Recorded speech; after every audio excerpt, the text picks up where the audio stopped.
ये कहानी है जनवरी 1965 की, जब पूर्वी कजाकिस्तान के झांबिल डिस्ट्रिक्ट में अचानक एक मिलिट्री ट्रक आकर रुका। मगर इस ट्रक में सेना के जवान नहीं बल्कि परमाणु बम था। जी हाँ, वही परमाणु बम जिसने जापान के हिरोशिमा और नागासाकी को तबाह कर दिया था। लेकिन एक मिनट, यह ट्रक तो सोवियत यूनियन का है। क्या सोवियत यूनियन अपने ही हिस्से यानी कजाकिस्तान पर परमाणु बम गिराने वाला था, या फिर उसका मंसूबा कुछ और था? आखिर सोवियत यूनियन करना क्या चाहता था, यह समझने के लिए आपको पूरी कहानी जाननी होगी, क्योंकि आज हम आपको बताएंगे रूस के deadliest and most foolish nuclear experiment के बारे में, जिसके बारे में सोवियत नेताओं का यहाँ तक कहना था कि यह परमाणु हथियार का सबसे खूबसूरत उपयोग है। लेकिन यही प्रयोग उनकी सबसे बड़ी मूर्खता भी बन गया। आखिर क्या हुआ था वहाँ, क्या करना चाहता था सोवियत संघ? आइए जानते हैं पूरी कहानी। कजाकिस्तान की बात की जाए तो यह एक विशाल मैदानी इलाका है। यहाँ की जमीन तो बेहद उपजाऊ है, मगर यहाँ पर बारिश बहुत कम होती है। यहाँ ज्यादातर सूखा रहता है, इतना सूखा कि पूर्वी कजाकिस्तान में बहने वाली नदियाँ कुछ ही महीनों तक बहती हैं। उन नदियों का पानी जल्दी ही सूख जाता है। ऐसा इसलिए होता है क्योंकि इन नदियों के जल का मुख्य स्रोत रूस के तियानशान और पामीर पर्वत पर होने वाली थोड़ी बहुत बर्फबारी ही है। लेकिन गर्मी की शुरुआत में ही यह बर्फ पिघल जाती है और कुछ ही महीनों में यह पिघला हुआ पानी पूरे कजाकिस्तान से बहते हुए समुद्र में जा मिलता है। आज तो हालात फिर भी अलग हैं, मगर 1960 और 70 के वक्त हालात बहुत बुरे थे। कजाकिस्तान उस वक्त सोवियत संघ का हिस्सा हुआ करता था, इसलिए वहां के लोगों की देखभाल करना भी सोवियत संघ की जिम्मेदारी थी। सोवियत संघ पहले ही कई तरह के प्रयोग कर चुका था, लेकिन अब उसने एक ऐसा प्रयोग करने की सोची जिसके बारे में ना किसी ने सोचा था और न ही किसी को भनक थी। सोवियत संघ ने कुछ महीनों तक बहने वाली नदियों के पानी को इकट्ठा करने की योजना बनाई ताकि पूर्वी कजाकिस्तान पूरे साल हरा भरा रह सके और वहां के लोगों की मुश्किलें दूर हो सके। सोवियत यूनियन के द्वारा प्रयास शुरू हो चुके थे। आखिरकार जनवरी 1965 में कजाकिस्तान के सूखे को दूर करने के लिए सोवियत संघ ने एक मिलिट्री ट्रक भेजा। हमें पता है अब आपके जहन में सवाल उठ रहा है कि एक ट्रक सूखे को कैसे दूर कर सकता है। जी हाँ, आपका सवाल बिल्कुल सही है, मगर यह कोई साधारण ट्रक नहीं था, बल्कि इसके अंदर रखा हुआ था एक dangerous nuclear bomb. Nuclear bomb?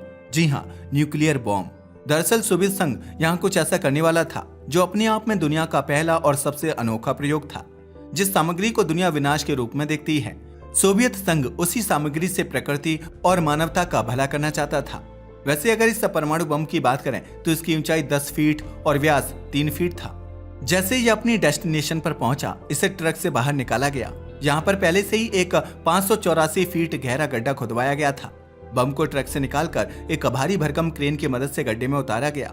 यह काम बेहद जटिल था और इसमें कई घंटे लग गए, मगर आगे जो होने वाला था वह कुछ ही सेकंड का मामला था।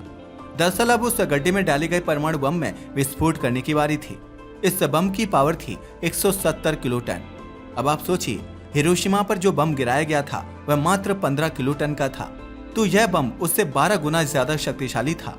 विस्फोट तो भयानक होना ही था।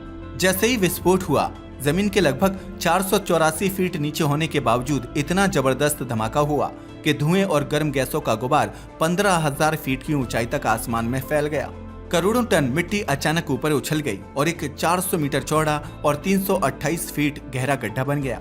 यह कोई साधारण गड्ढा नहीं था, बल्कि एक विशाल झील का रूप ले चुका था। सोवियत संघ इस प्रयोग में सफल रहा। असल में यह विस्फोट पूर्वी कजाकिस्तान में बहने वाली चैगन रिवर के पास किया गया था, ताकि नदी के बहते पानी को इस विस्फोट से बनी झील में इकट्ठा किया जा सके। कुछ ही घंटों में सोवियत संघ ने एक कृत्रिम झील बना डाली, जिसे बनने में सालों लग सकते थे, वह उन्होंने मिनटों में बना दी। इतिहास में यह प्रयोग दर्ज हो गया क्योंकि धमाके से उड़कर गिरने वाली मिट्टी ने चारों तरफ खुद ब खुद एक बांध बना डाला। मगर यह धमाका इतना जबरदस्त था कि अगले 2 महीने तक धूल के बादल छाए रहे। ना सूरज दिखा, ना साफ हवा। 2 महीने बाद जब धूल छटी तो इस गड्ढे को खुदाई करके चैगन रिवर से जोड़ दिया गया। जैसे ही गर्मियों की शुरुआत हुई और बर्फ पिघलनी शुरू हुई तो चैगन रिवर का पानी इस झील में आना शुरू हो गया। कुछ ही दिनों में करोड़ों गैलन पानी इस झील में इकट्ठा हो गया। सोवियत संघ का सपना पूरा हुआ। इस झील को नाम दिया गया चैगन झील। इस पूरी परियोजना की निगरानी सोवियत वैज्ञानिक इवान एम चेरनयायव कर रहे थे। वह इस प्रयोग से इतने प्रभावित हुए कि उन्होंने कहा कि मैंने कभी नहीं सोचा था कि परमाणु बम का इतना सुंदर उपयोग भी किया जा सकता है। अगर न्यूक्लियर एनर्जी का सही उपयोग हो तो यह धरती को और सुंदर बना सकती है। लेकिन क्या यह सही था? क्या परमाणु बम का उपयोग केवल एक झील बनाने के लिए करना सही था? झीलें ट्रेडिशनल मेथड से भी बनाई जा सकती हैं। आज इंसान के पास बड़ी बड़ी खुदाई करने वाली मशीनें हैं, हो सकता है कि इसमें वक्त ज्यादा लगे, मगर ट्रेडिशनल तरीके से की गई खुदाई के फायदे बहुत होते हैं, क्योंकि एक तो यह लोगों को रोजगार देती है, साथ ही खुदाई से निकली मिट्टी को उपयोगी बनाया जा सकता है, और सबसे बड़ी बात, पर्यावरण को नुकसान नहीं होता। वहीं सबसे बड़ा फायदा तो यह होता है कि इससे कोई रेडिएशन नहीं फैलता।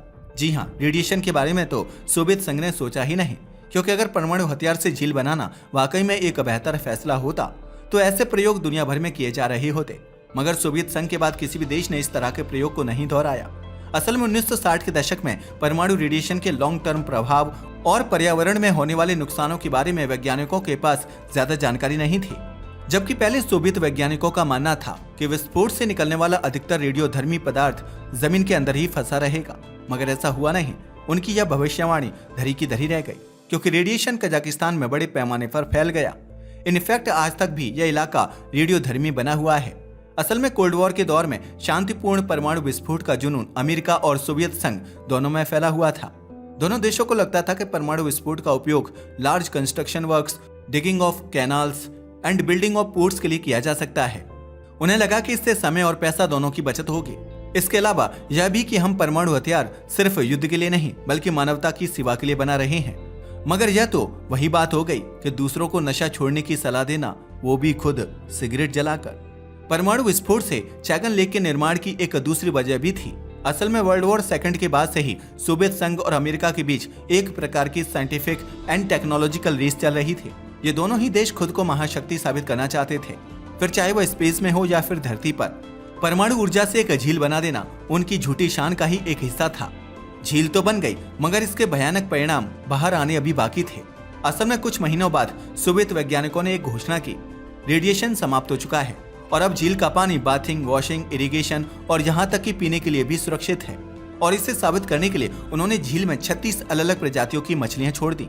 साथ ही कुछ एम्फीबियंस एंड रेप्टाइल्स को भी झील के आसपास छोड़ा गया, ताकि वहां भी एक नेचुरल इकोसिस्टम विकसित हो सके। लेकिन जो हुआ वह दिल दहला देने वाला था। यहाँ लाई गई सभी मछलियां और जीव कुछ ही दिनों में मर गए। झील में सिर्फ कुछ केकड़े ही जिंदा रह पाए। झील के अंदर लगाए गए जली पौधों और किनारों पर उगाई गई घास तक कुछ ही दिनों में पूरी तरह से नष्ट हो गई। यह देखकर वैज्ञानिकों को अपनी भारी भूल का एहसास हुआ। उन्होंने तुरंत झील और आसपास के क्षेत्रों में चल रहे सभी कार्यों को रुकवा दिया और फिर शुरू हुई हकीकत को छिपाने की कोशिश। वैसे यह रूस के लिए कोई नई बात नहीं थी। रूस पहले भी कई ऐसे डेंजरस एक्सपेरिमेंट्स कर चुका है और फिर आंकड़े छुपाता रहा है। इनफैक्ट चैगन लेक पर काम करने वाले एक वरिष्ठ इंजीनियर ने 1978 में दावा किया कि उनके सभी साथी और मजदूर एक एक करके मर चुके हैं और अब उनकी भी तबीयत बेहद खराब रहने लगी है। मगर इसके बावजूद सोवियत सरकार ने उनकी कोई मदद नहीं की, बल्कि सरकार ने मौत के आंकड़ों को दबा दिया। इतना ही नहीं, जिन पर्यटकों ने परमाणु विस्फोट के तुरंत बाद इस झील को देखा, उन्होंने दावा किया कि इस झील को देखने मात्र से ही उनकी सेहत पर गंभीर असर पड़ा। यहाँ तक कि जब झील में डाले गए सभी जीव मर गए तो आसपास के दूर दराज के गांवों के लोग भी अपने घर खाली करके भागने लगे। पता है क्यों? वह ऐसा इसलिए क्योंकि उनका कहना था कि झील का पानी काला पड़ चुका है और आसपास की पहाड़ियां भी राख जैसी हो चुकी हैं। इस तरह जो प्रयोग शुरुआत में एक बड़ी सफलता माना गया था, वह धीरे धीरे सोवियत संघ के सबसे बड़े फेलियर में बदल गया। मगर क्या रूस यह प्रयोग करने वाला इकलौता देश था? जी नहीं, अमेरिका ने भी ऐसे परमाणु विस्फोट कई बार किए थे। कभी जमीन से पानी निकालने के लिए, कभी तेल निकालने के लिए और कभी खनिजों के खनन के लिए। अमेरिका और रूस दोनों देशों ने इन परमाणु विस्फोटों को शांतिपूर्ण परमाणु परीक्षण का नाम दिया था, यानी बम युद्ध के लिए नहीं बल्कि मानवता की भलाई के लिए चलाए जा रहे हैं। लेकिन धीरे धीरे दोनों ही देशों को समझ में आने लगा कि परमाणु विस्फोट भले ही काम को तेजी से निपटा देते हैं, लेकिन ये मेडिसिन नहीं बल्कि जहर छोड़ते हैं। यही वजह रही कि जल्द ही अमेरिका और रूस दोनों ने इन so called peaceful nuclear experiments को रोक दिया। 1996 की व्यापक परमाणु परीक्षण प्रतिबंध संधि यानी CTBT में ऐसे सभी शांतिपूर्ण प्रयोगों पर स्पष्ट रूप से प्रतिबंध लगा दिया गया। अब आपके मन में सवाल होगा, आज इस झील का क्या हाल है? आज चैगन झील में अब रेडिएशन पहले से काफी कम हो चुका है। झील के चारों ओर अब घास उगने लगी है, मगर झील का पानी अभी भी बेहद जहरीला है। आज भी इस झील के पानी में एक्सेप्टेबल रेडिएशन लेवल से लगभग 100 गुना अधिक रेडिएशन मौजूद है। हालांकि अब कुछ मछलियों ने इस प्रदूषित पानी में जीना सीख लिया है। कुछ स्थानीय लोग इसे एटॉमिक लेक भी कहते हैं। वर्तमान कजाकिस्तान सरकार ने इस झील और इसके आसपास के क्षेत्र को सुरक्षित घोषित कर दिया है, मगर चेतावनियों के बावजूद कुछ लोग यहाँ मछली पकड़ने या नहाने भी चले आते हैं। यह झील मानव इतिहास में परमाणु ऊर्जा के सो कॉल्ड पीसफुल यूज का एक जीता जागता उदाहरण है।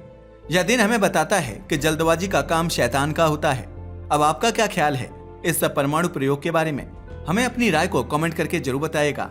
ऐसे ही इंटरेस्टिंग वीडियो के लिए इस चैनल को सब्सक्राइब करना ना भूलें। धन्यवाद।